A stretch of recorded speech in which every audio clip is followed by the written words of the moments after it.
హడావుడి మనిషి.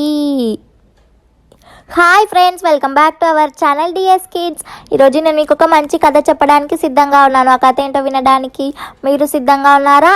అయితే కథ మొదలు పెడుతున్నా వినండి. అనగనగా పూర్వం విద్యావతి అని ఒక ఆమె ఉండేది. విద్యావతి బద్ధకపు మనిషి కాదు, కానీ తను చేసే పనులని గోరంత ఉన్నదాన్ని కొండంత చేసి చూసుకొని భయపడే మనిషి. ఆమెకి హడావిడి ఎక్కువ. ఆమె ఎలా చేస్తుందంటే, వాళ్ళ భర్త ఏమో రాజుగారి కొలువులో రాజుగారి దగ్గర ఉద్యోగం చేస్తుంటాడు. పొద్దున వెళ్ళిన మనిషి రాత్రి వరకు రాడు. ఇంకా ఆమె 4 ఇళ్ళకి ముచ్చట్లు పెట్టడానికి వెళ్తుండేది. ఇంకా అక్కడ ఊర్లో ఉన్న ఆడవాళ్ళకి కూడా విద్యావతి అంటే చాలా ఇష్టం. మంచిగా మాట్లాడుతుంది, మంచిగా ఉంటుంది కాబట్టి. కానీ విద్యావతి తను చేసే ఇంట్లో చిన్న చిన్న పనులకి కూడా, అన్నం వంట చేయడం ఇలాంటి వాటికి కూడా తను అమ్మో ఇప్పుడు వంట మొదలు పెడితే ఎప్పటికవుతుందో ఏమో దేవుడా అని భయపడిపోయి గాబరా పడిపోయి అలా ఆ రోజంతా దాని గురించి మాట్లాడుతూ ఉండేది. ఇంకా ఆ ఇళ్ళల్లోకి వెళ్ళి ముచ్చట్లు పెట్టడానికి వెళ్ళినప్పుడు కూడా అమ్మో వంట చేయాలి, మా ఆయన రాత్రికి వస్తాడు, అప్పటి వరకు నా వంట అవుతుందో లేదో అని భయపడుతుండేది. ఇంకా ఆ ఇంటి వాళ్ళు మీరున్నది ఇద్దరే కదా, తొందరగా అయిపోతుందిలే అని చెప్పినా కూడా అమ్మో నాకు భయం, ఒకవేళ వంటకు తొందర కాకపోతే మా ఆయనకు ఆకలేస్తుంది అని అలా భయపడుతుండేది. ఇంకా ఇంట్లో వాళ్ళు మీరున్నది ఇద్దరే కదా అని ఒకరు కూర ఇంకొకరు పచ్చడి ఇచ్చేవారు. ఇంకా ఆమె అన్నం వండడానికి కూడా అమ్మో ఇప్పుడు అన్నం వండితే అప్పటికి అవుతుందో అవ్వదో, నేను చేస్తానో చేయలేను ఒక్కదాన్నే అని ఆగి వాళ్ళ భర్త వచ్చే వరకు ఆగి భర్త సహాయంతోనే అన్నం కూడా చేస్తుండేది. ఇంకా ఇలాగే ప్రతి చిన్న పనికి కూడా పెద్దగా చేసి చూసుకొని భయపడుతూ ఉండేది విద్యావతి.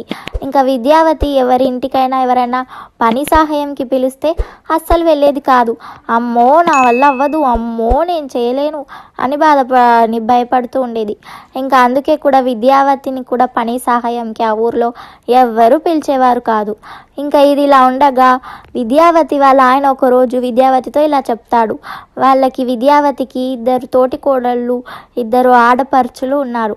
ఆడపడుచులు అంటే వీళ్ళకి విద్యావతి వాళ్ళ భర్తకి చాలా ఇష్టం. వాళ్ళు ఎక్కడో దూరంగా ఉంటారు. వాళ్ళు ఉండే ఊర్లో వేరుశనగకాయలు పేలాలు ఉండవు. ఇంకా విద్యావతి వాళ్ళ భర్త ఒక బిందెడు వేరుశనగకాయలు, బిందెడు బియ్యం తెచ్చి విద్యావతితో నువ్వు వీటిని ఒలిచిపెట్టు, ఇంకా ఈ బియ్యంనేమో పేలాలు చెయ్యి, వీటినైనా సరిగ్గా చెయ్యి, కొన్ని రోజులు అయితే మా అక్క చెల్లి ఇద్దరు వస్తారు, వాళ్ళకి ఇవన్నీ చేసి పెట్టు, సిద్ధంగా ఉంచు, వాళ్ళు నీ ప్రేమాభిమానాలకి ఎంతో సంతోషిస్తారు, దయచేసి ఒక్క పనైనా సవ్యంగా చెయ్యి అని అంటాడు.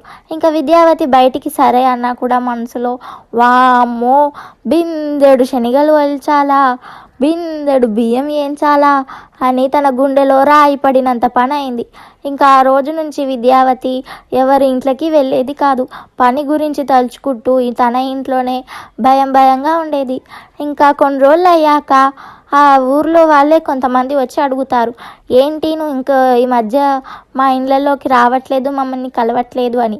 అప్పుడు విద్యావతి వాళ్ళని గుమ్మం దగ్గరే ఉంచేసి అమ్మో మా ఆడిపడుచులు వస్తున్నారు, నాకు ఎంతో పని ఉంది, అందుకే రావట్లేదు, క్షమించండి అని వాళ్ళని బయటనే మాట్లాడేసి పంపించేస్తుంది. ఇంకా వాళ్ళేమో అమ్మో వీళ్ళ ఆడిపడుచులు కొంచెం బాగా ఈమెను సతాయిస్తారేమో, అందుకేమే భయపడుతుంది అని అనుకుంటుండేవారు. ఇంకా ఇలాగే ఇంకొక రోజు గడుస్తుంది. ఆ రోజు ఆ ఊర్లోకి కాంచీపురం చీరలు అమ్మే అతను వస్తాడు. అది చూడ్డానికి, కనీసం ఆ చీరలు ఎలా ఉన్నాయని చూడ్డానికి కూడా విద్యావతి రాలేదు. ఇంకా ఇలాగే ఒక్కొక్కరు వస్తూ ఉంటారు. ఒకరోజు మావటి వాడని, ఒకరోజు గారడి వాడని, ఇంకా ఒకరోజు ఇలా ఎవరెవరో వస్తుంటారు ఆ ఊర్లోకి. ఆ ఊర్లో ఏం జరుగుతుంది అని చూడడానికి కూడా విద్యావతికి తీరికలేదు. అంతా హడావిడిగా ఇంట్లో ఉంటుంది.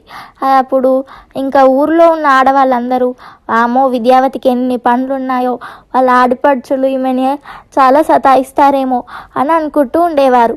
ఇంకా ఇలా కొన్ని రోజులు గడిచిపోతాయి. కొన్ని రోజుల తర్వాత విద్యావతి వాళ్ళ ఆడపడుచులు రావడానికి 10 రోజుల ముందు విద్యావతి బాగా కంగారుగా హడావిడిగా ఉంటుంది.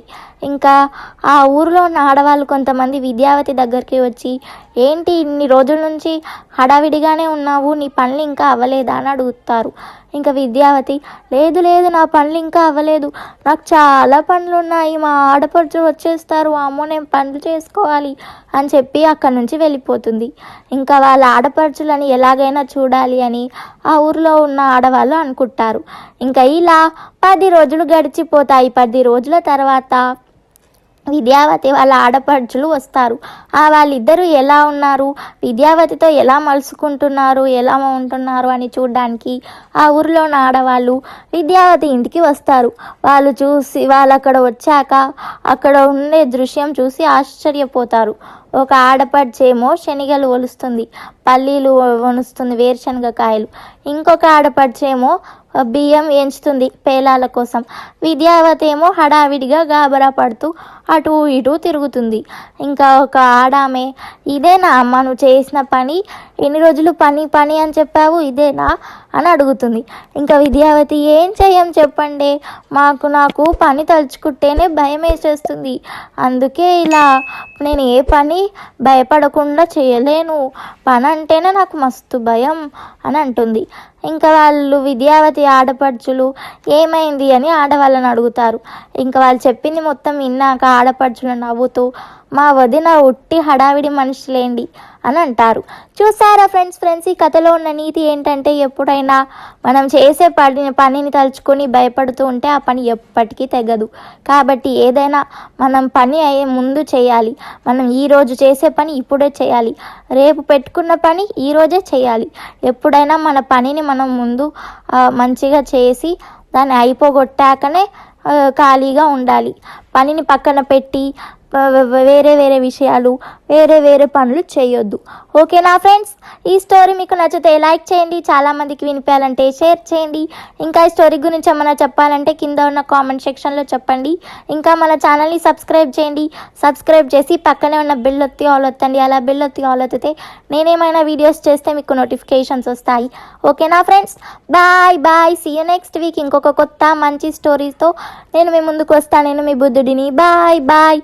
See you next week.